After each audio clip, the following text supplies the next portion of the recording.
Hey YouTube, this is Scarecrow Kaiser here with the Card Fight Vanguard deck profile.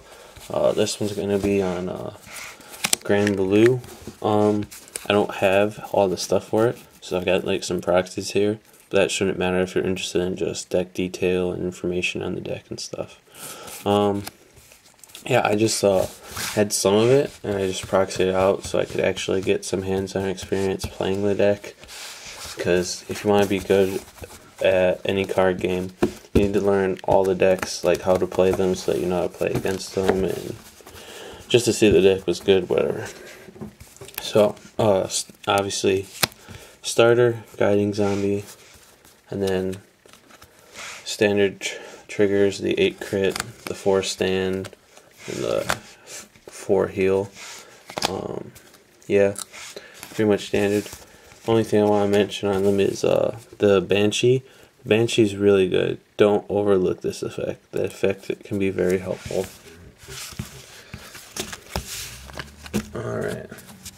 Grade 1's 3 Gen. This deck is a very aggressive deck. It has to come out swinging from beginning till end.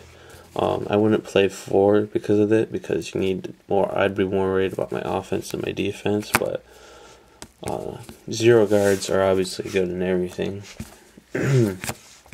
4 Samurai Spirit. For your Spirit Exceed, I would play 4 of them, plus he's pretty good being 7 that you can revive him. Alright, then 4 Evil Shade. This guy is pretty good, especially early game.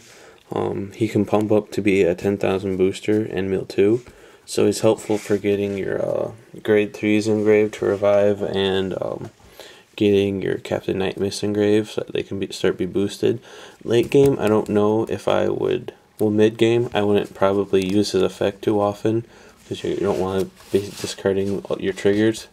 But early game, you get stuff engraved you need, and then late game, to have that really big push for game can be good. Start around 4.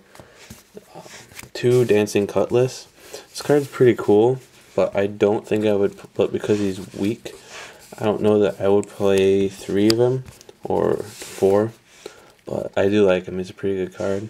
And lastly, 1 Romero. Romero is really pretty good. Obviously, he's a grade 1 8000, but all the other grade 1s I felt were so important, and they didn't leave room for him, so just the 1. Grade 2s, 4 Blue Bloods. I'm not playing the Superior Interceptor because, as I said, this deck's aggressive and it has to come out swinging, so I'd rather just play the Blue Blood for the more offense. Then we got one of the best cards in the deck, Captain Knight Mist. Very good, 4 of them. As I said, the milling power, you want to get at least one of him engraved, then start reviving them and stuff, because what you really want to aim for late game is have your grade 3 in the middle, and then a Captain Knight Mist on each side, swinging for 11 each. 4 Rune Shade, pretty good. Grade 2, that can power up to 11 by itself, and it mills too.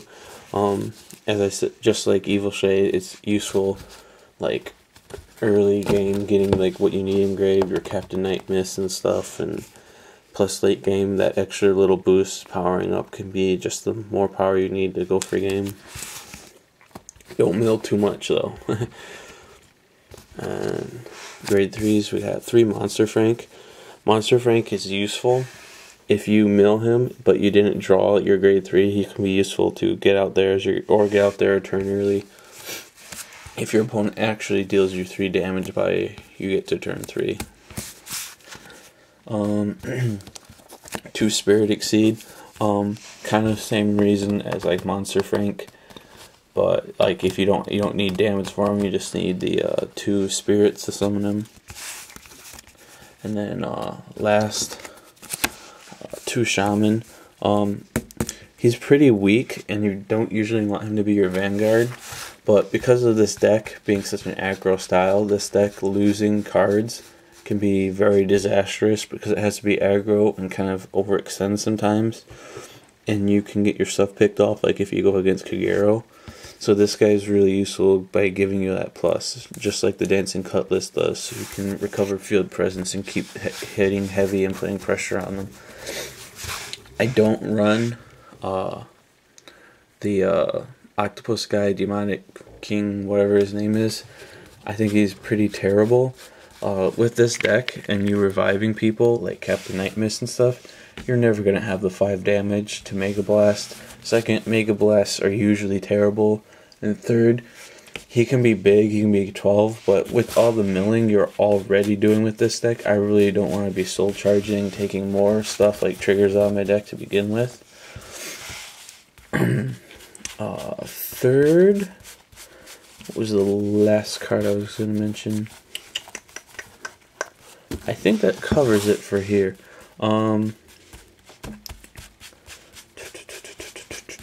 Any questions or comments, comment me. I think I'm forgetting something, so one of you might ask the question. Yeah, if I can, I'll get around to showing you how the deck works, like in gameplay and stuff. So.